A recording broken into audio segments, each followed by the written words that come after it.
들어오신 분들 여러분 채팅으로 이름 써주세요.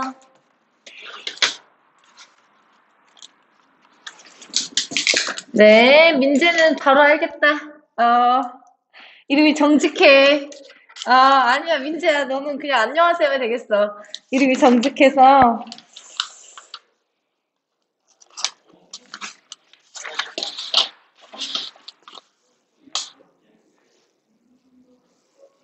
오늘이 1월 5일. 네. 지은이 하고,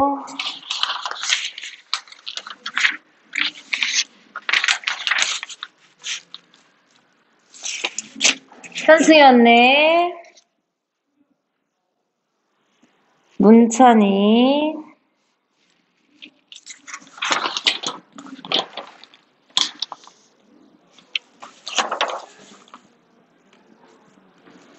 채팅으로 여러분 이름 써주셔야 돼요. 선생님이 알 수 있게. 아프리카 TV는 조금 올라오는데 시간이 걸려서 남강 김민재 씨. 네, 반가워요.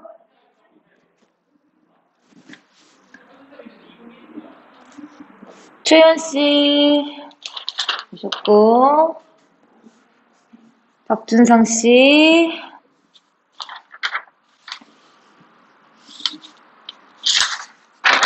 조건희 씨, 나연이 왔네. 주연이, 나연이 확인.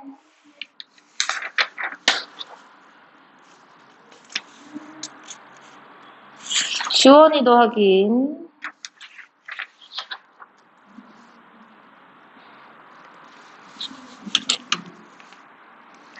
희찬씨, 어서와. 지영이 안녕. 선생님이 했던 학생도 꽤나 있네요. 유찬씨, 반가워요. 18명이 들어왔어요. 우리 총 19명이 들어와야 되고요. 지금 선생님이 동그라미를 못 친 사람이 예은이, 도영이, 수아, 정호. 마카롱 하나 누구세요? 마카롱 하나.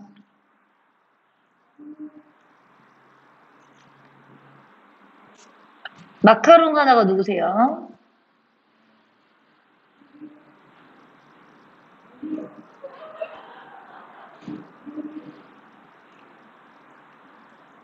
지금 총 19명이 들어오셔야 되는데 18명인데 지금 선생님이 체크를 못한 사람 꽤나 있어요. 민서, 수아, 정호, 예은이, 도영이. 정호 어서와. 자, 만약에 채팅이 안 된다 하시는 분은 톡으로 보내주셔도 되거든요. 예은이 왔네. 민서도 왔고. 채팅으로 니들 이름 올리라니까. 지금 19명은 다 미안해. 19명 다 들어온 걸로 돼 있어요. 수아 씨랑 도영 씨 들어왔는지만 확인할게요. 정원이 19명인데 19명이 다 들어온 거긴 확인은 됐어요. 근데 지금 선생님이 아프리카 TV는 좀 느려요. 휴대폰으로 하는 거는. 네, 수아 씨. 도영 씨만 확인할게요.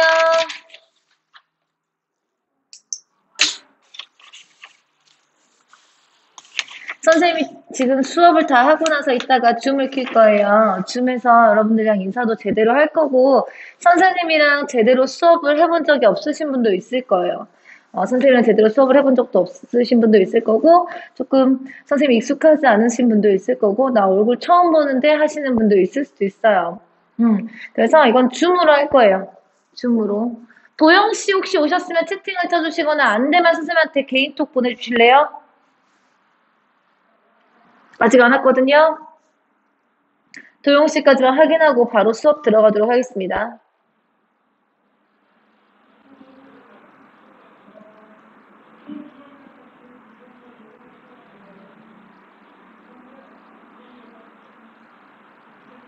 확인 전화 해야 됩니까, 도영 씨?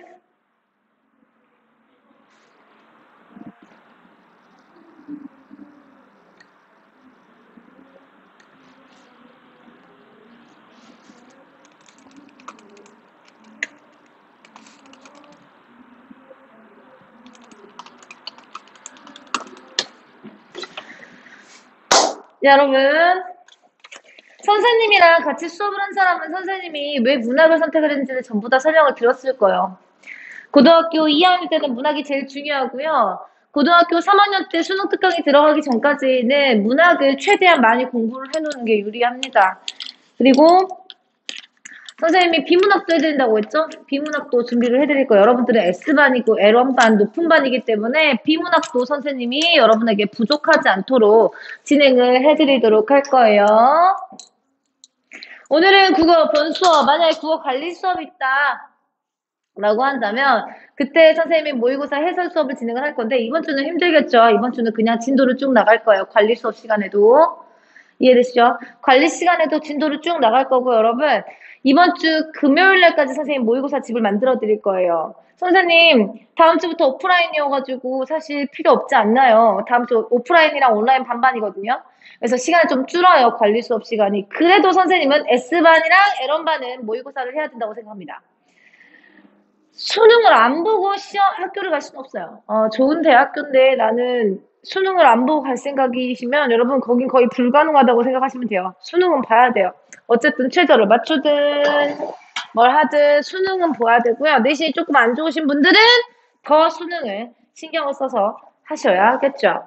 그래서 최대한 많은 문학작품을 혹은 최대한 유명한 문학작품을 미리 공부를 해놓고 가면 내신에도 좋고 여러분 수능에도 도움이 될 거라고 생각을 해서 선생님이 이렇게 진행을 하는 거 알고 계시고요. 여러분 원래 선생님 책을 사면 목차부터 보거든요. 이거 목차 볼 필요 없어요. 왜 목차를 볼 필요 없냐면 뻔하거든요. 갈래 몇 개 돼 있지도 않아 여러분. 여러분 현대문학이랑 고전문학 나와. 현대시 나오고 현대소설 나오고 현대수필 나오고 극 나오겠죠. 고전시가 들어가도 똑같아요. 고전시가 나오고 고전소설 나오고 고전수필 나오고 극 나와요. 모의고사를 풀어보신 분들은 아시겠지만 여러분 현대 시는 무슨 말을 하는지 못 알아먹겠어서 틀리고 고전 시가는 읽지 못해서 틀리고 고전 산문 같은 데에서는 무슨 내용인지 줄거리 파악이 잘 안 돼서 틀리는 경우들이 꽤나 많아요. 모의고사를 좀 풀어봤던 사람들은 다 아는 거죠. 그래서 그럼 어떻게 해야 되냐? 우선은 많은 작품을 알고요. 그 작가의 성향, 그때 시대나 갈래의 특성 같은 걸 알면 여러분들이 오답을 하기가 좀 줄어들겠죠. 오답을 할 확률이 좀 줄어든다. 그래서 조금 더 잘 이해할 수 있도록 선생님이 도와주는 과정이다라고 생각을 하실게요. 목차 볼 필요 없습니다. 워낙 유명한 작품들이 나와가지고 여러분 선생님이 좀 땡길까? 글씨가 안 보일 것 같은 느낌. 선생님이 다시 설명하기 민망하다 할 정도로 유명한 작품들이 나오거든요. 한번 보도록 하겠습니다. 10페이지.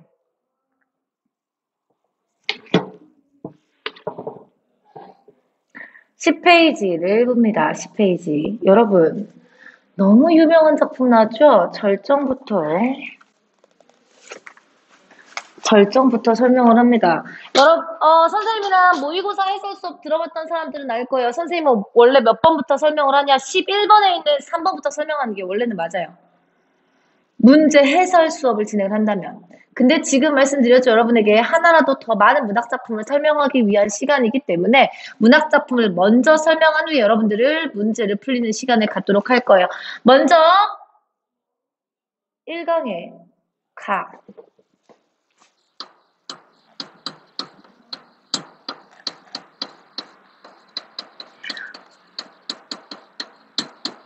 이미 다 배운 글일 거예요, 이거. 이미 다 배운 글일 거예요. 나 이육사의 절정 모른다 하시는 분은 거의 없을 거예요. 어쨌든 보기로 나오든 선지로 나오든 나왔어. 본 적은 있을 거야. 그러면 이제 우리 본격적으로 아주 자세하게 배우자인데 이육사잖아, 여러분. 원래 이름이 이원록인데 자기 이름 바꿨다니까, 이름은 이육사로. 저항하려고. 일제. 얘는 저항 시인이에요. 저항 시인이야.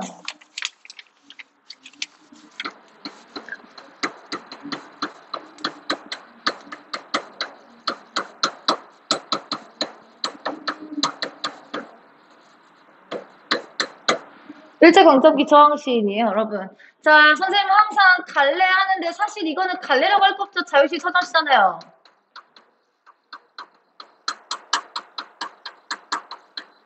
하나 더! 이육사니까 저항시까지만 적어주시면 될 것 같아요. 자, 두 번째 성격. 여러분, 일제강점기를 부정서로 보겠잖아요. 시대를. 저항하시니까. 저항하시잖아요, 여러분. 그러니까 이 사람의 글의 성격은 어떨 수밖에 없냐? 이걸 벗어나겠다라는 의지적 성격. 그리고 굉장히 남성적 어조를 가지거든요. 남성적 성격. 그리고 내가 먼저 가겠다라는 내가 먼저 이 타의 방법을 생각하겠다. 이거 독립지사라고 하죠. 지사적 성격이 강하다 생각을 하시면 될 것 같습니다. 특징이 중요하죠. 특징. 특징 하기 전부터 주제 먼저 할게요. 여러분.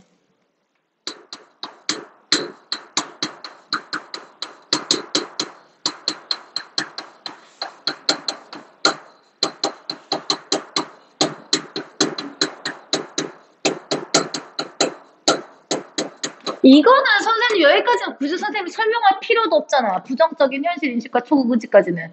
너무 뻔한 거잖아요, 여러분. 너무 뻔해. 선생님이 굳이 뭐 이거 설명할 필요가 뭐 있나 싶을 정도로 뻔하단 말이에요.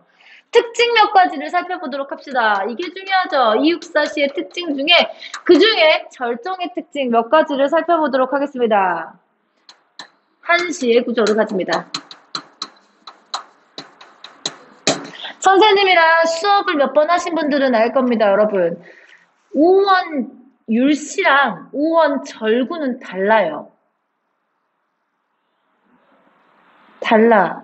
이게 머릿속에 선생님이 무슨 말을 하는지, 어떻게 다른지를 선생님이랑 수업을 한 사람들은 떠올려야 됩니다. 오원 율시와 오원 절구의 가장 큰 차이점, 오원 절구는 기승전결의 4단 구성을 가지고 있는 한시입니다. 이 한시의 구조를 가지고 있다는 건 기승전결의 4단 구성을 가지고 있다는 말입니다.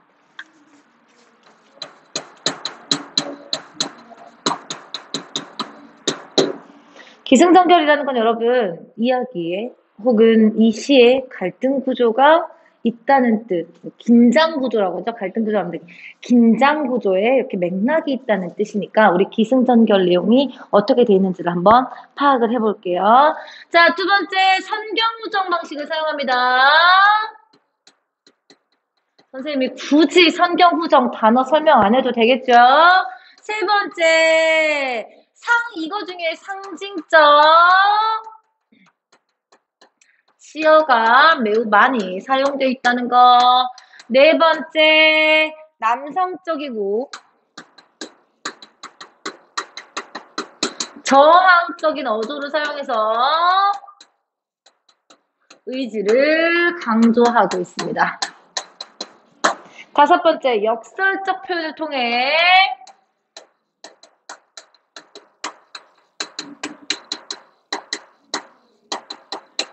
주제를 강조하죠.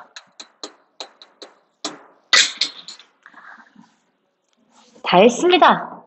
다 했어. 자, 여러분 먼저 보도록 하겠습니다. 한시는 아까 말씀한 기승전결 구조 어떻게 기승전결이 되고 있는지를 살펴볼 거고요. 선경후정 굳이 설명 안 하려지만 설명할게요. 앞부분에는 경치가, 뒷부분에는 화자의 정서가 드러난다. 상징적 시호 찾아야 돼, 찾기.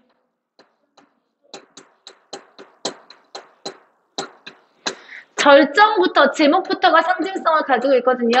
이따 의미를 적어드릴 거예요. 자, 그 다음에 남성적이고 저항적 어조를 통해서 의지를 강조해주고 있고요. 역설적 표현, 겨울은 강철로 된 무지개인가 보다를 통해서 주제를 강조하고 있다. 이 초극 의지, 부정적 현실을 극복하고자 하는 의지를 강조하고 있다라고 생각하시면 되겠습니다. 자, 그렇다면 선생님이랑 지금부터 내용을 짚고 넘어가 보도록 하겠습니다. 1년 상징적이라 했죠. 매운 계절의 채찍. 여러분, 매운 계절의 채찍 세무하세요. 부정적인 거는 무조건 세모 표시를 하는 겁니다. 외부의 시련, 고난을 이야기를 합니다. 무슨 심상 사용했습니까? 촉각적 심상 나타냈습니다. 매운 계절은 뭐겠느냐, 여러분? 겨울이겠죠. 갈겨. 여러분, 채찍에 내가 갈긴 겁니다. 여러분, 갈기다는 이 히리기가 쓰였죠? 무슨 표현이냐? 피동 표현이란 말이에요. 외부의 시련과 고난, 탄압에 내가 당했다는 뜻을 나타내요. 그러니까 외부의 시련이 얼마나 강한지를 나타내주고 있는 거죠. 우리 민족이 여기에 오고 싶어서 온 게 아니다. 당해서 온 거다. 일본 놈들, 나쁜 놈들 이런 의미라고 생각하시는 게 맞는다는 거예요. 피동 표현을 통해서 그렇게 사용을 한 거죠.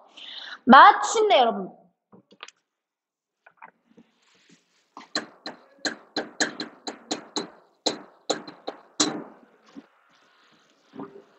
여러분 잘 봐봐요. 이거 아직 안 쓴 거야. 1년 정리 안 했어. 마침내 문장 성분이 뭐냐? 부사어입니다.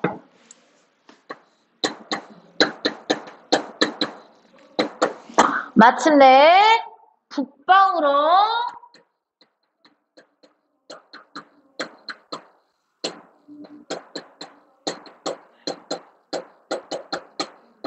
선생님이 진짜 세세하게 설명한다 했어요, 여러분.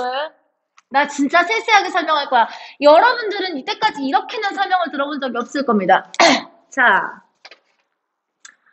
여러분 태풍이 오면서 제주도를 휩쓸고 오거나 우리 땅을 휩쓸고 오죠. 휩쓸다는 능동입니다. 휩쓸리다는 피동이죠. 선생님 아까 갈겨도 피동 표현 쓴다 했잖아요. 휩쓸린 것도 피동입니다. 누가 휩쓸려온 거예요? 사자가요. 우리 민족이요.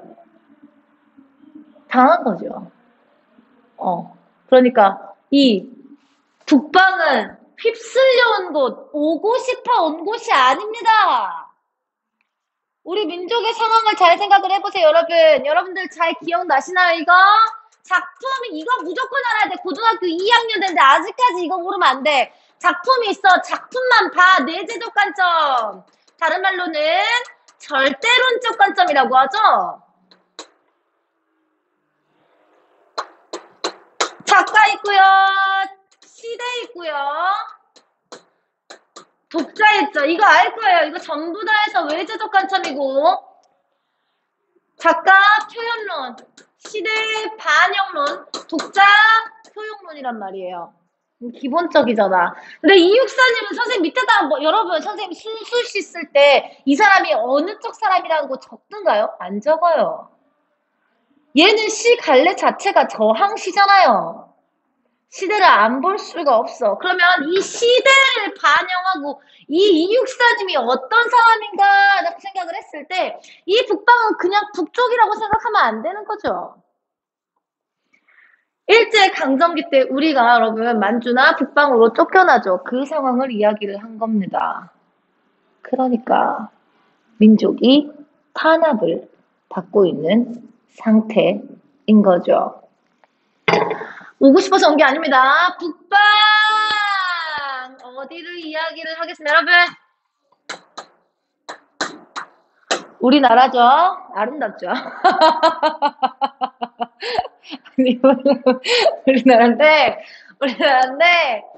여러분 북쪽이면 이쪽이에요. 이쪽 위쪽을 이야기를 해요. 그래서 여러분 수직 아니냐 지도 봐서 그렇죠. 지도 봐서 수직인데 여러분 땅은 평평하죠. 뒤로 가는 거니까 위로 가는 거니까 위로 가다 북쪽으로 가는 거니까 여러분 이거는 우리가 더 이상 물러날 수 없는 수평적 한계를 이야기를 합니다.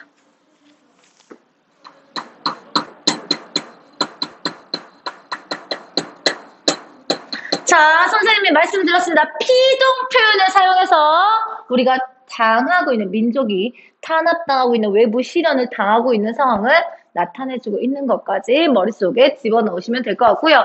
오다 썼네요, 여러분. 동그라미 안 할게요. 미안해요. 동그라미 안 해. 오다. 현재형 어미. 남성적 어미. 남성적 어조. 확인할 수 있습니다. 현재형 어미 사용했으면 지금 이게 일어나고 있는 듯한 느낌을 준다는 거. 남성적 어조는 아까 말씀드렸죠? 의지를 강조하기 위해서 남성적 어조를 반복하고 있습니다.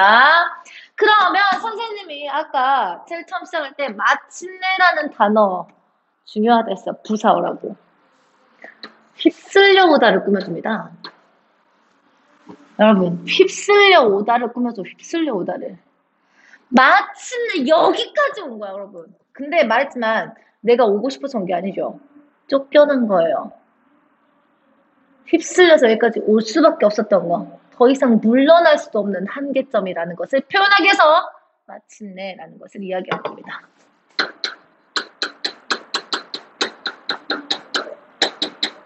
한계점이라는 것을 표현하기 위한 거다. 자, 그럼 우린 여기까지 해서 알 수 있습니다. 1년. 외부의 탄압으로 인한 밀려난 우리의 민족. 어디에? 수평적 한계. 어렵게 쓰지 마시고 그냥 수평적 한계까지만 쓰셔도 좋겠습니다. 1년 정리해보죠. 1년.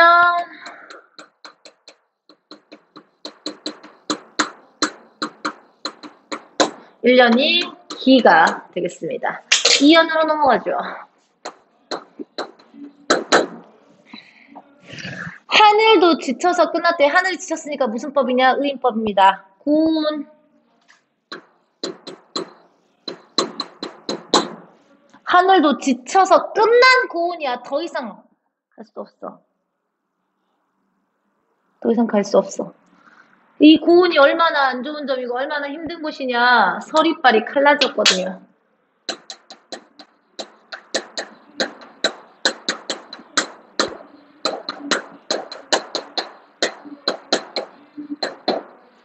오다 소다 또 나왔어. 현재형 어미 남성적 어조. 네모했어요. 네모했어요. 보이시죠? 자, 고원은 수평적 한계는 국방이었으니 얘는 올라갔어. 고원은 윗부분을 이야기를 하잖아요. 수직적 한계. 자, 이 서리빨 칼날진을 되게 싸워요. 이거 가지고 많이 싸우는데 이게 시각이냐, 촉각의 시각하냐, 공감각이냐로 많이 싸우는데 거의 대부분 시각으로 봅니다. 서리가 칼날이 져 있어요. 그만큼 춥다는 소리잖아요, 여러분. 시각적 심상이고요. 민족이 겪는 순환, 어떤 고통 이런 것들을 이야기를 합니다. 순환과 고통. 자, 어렵게 생각할 필요 없겠죠? 이연 수직적 한계 승 사면 어디다 무릎을 꿇어요? 여러분, 이 무릎 꿇는다는 게 굴복한다면 틀려요.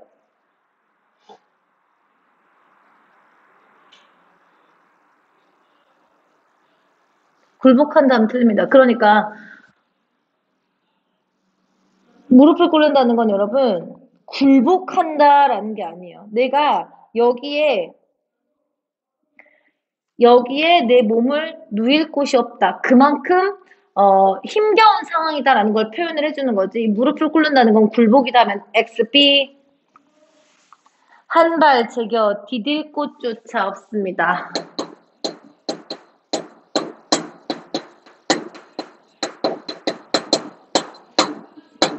없다. 또 나왔다 여러분.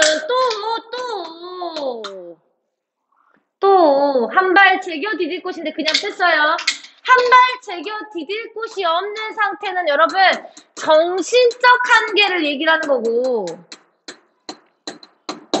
극한의 상태를 이야기하는 거긴 합니다. 외부의 극한.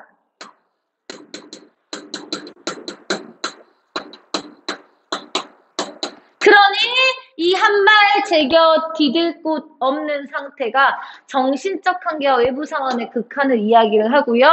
그럼 선생님 절정은 뭐냐? 이 서리빨 칼날진 그 위라고 생각을 하시면 되겠습니다. 얘가 절정입니다. 이 절정의 상황에서 정신적 한계를 느낀다라는 뜻이지 않습니까? 정신적 한계를. 자, 그러면 절정은 부정적 상황의 절정을 이야기를 하는 거죠.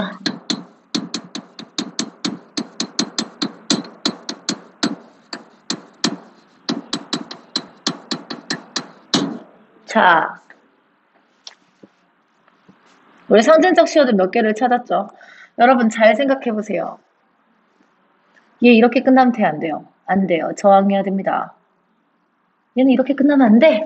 이육사님은 저항시니까. 이거 정신적 상황이에요. 정신적 극한.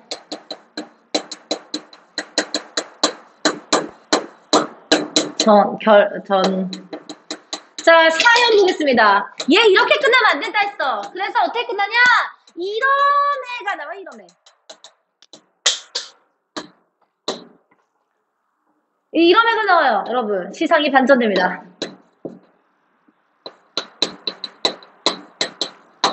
이렇게 끝나면 안 되니까요. 부정적으로 끝나면 안 돼. 시상이 반전돼요. 눈 감아서 생각해본대. 여러분 여기서 그러면 한 생각이 무엇이겠느냐를 생각을 해보면 여기에서 하는 생각, 이것을 극복할 수 있는 극복 방법, 타겟점 같은 것들이 될 수가 있습니다. 타겟점, 벗어날 수 있는 점 같은 것들을 생각을 한다. 눈 감아 생각을 했더니 결론이 나옵니다. 겨울은 강철로 된 무지개구나. 제일 중요하죠.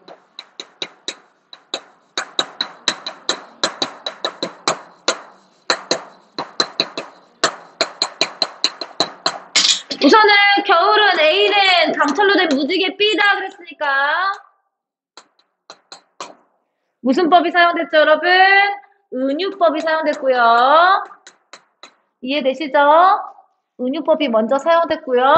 자, 여러분 우리 역설법은 어떤 게 있어? 이 찬란하게 못생긴 새끼야. 이런 거 역설법이죠. 찬란하다는 것은 빛나거나 아름다운 걸 이야기하는데 못생겼다라고 했으니까 꾸며주는 말과 꾸미를 받는 말에 의미가 맞지 않는 것도 역설법이고요. 아이의 말이 안 되게 모순이 되는 것도 역설법입니다. 괴로웠던 사나이 행복한 예수 그리스도처럼 여러분, 혹은 소리 없는 종소리처럼 아이의 말이 안 되는 거, 그리고 꾸며주는 말과 꾸미는 받는 말에 모순이 있는 것도 우리는 역설법이라 하는데, 자, 예, 보겠습니다. 이미지 역설이 이미지 모순이라고 해요. 이거 이미지 모순이 나타나는데, 강철과 겨울은 어떤 이미지냐면 차가운 이미지거든요. 겨울과 강철은 차가운, 여러분 겨울 아까 했죠? 매서운 계절의 채찍을 이야기하는 거예요. 일제 강점기예요.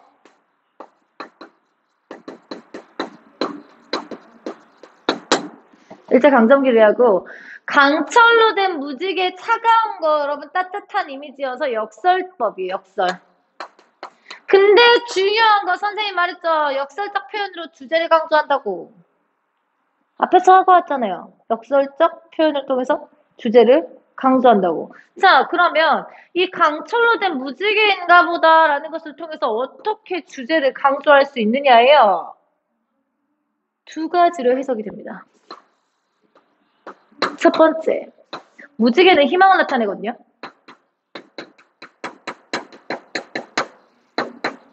그러니까 강철로 된 무지개, 희망은 단단하여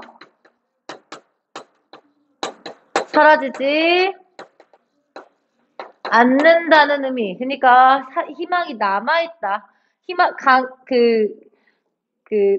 희망은 아주 강하고 단단하기 때문에 이 추운 계절에서도 사라지지 않는다. 남아있다. 이런 의미. 두 번째, 이것도 무지개는 희망입니다. 그러니까 이 추운 상황, 부정적 시대 상황,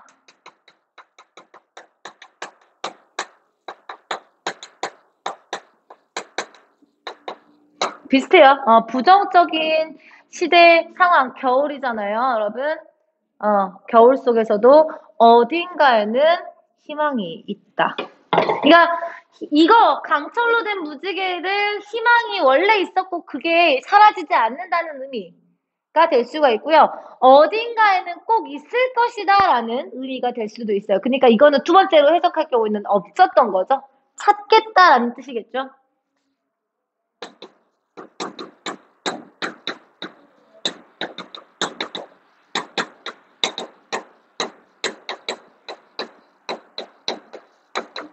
찾고자 하는 겁니다. 찾고자 해.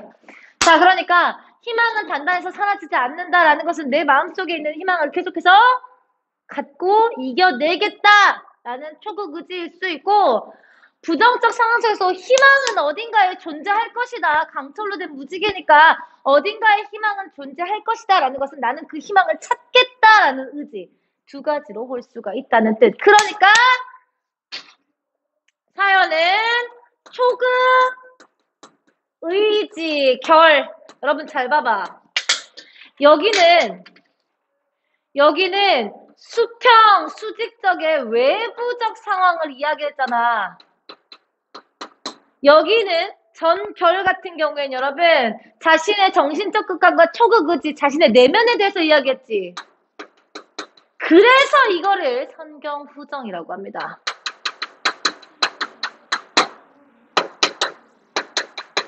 칠판이 좁아!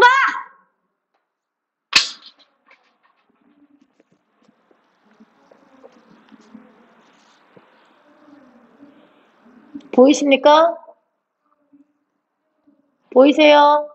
다시 보기 되니까 여러분. 다시 보기 되니까 괜찮습니다.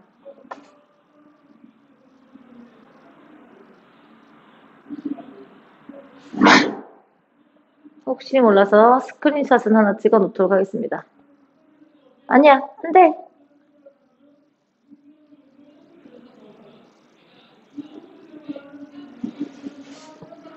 뭐지?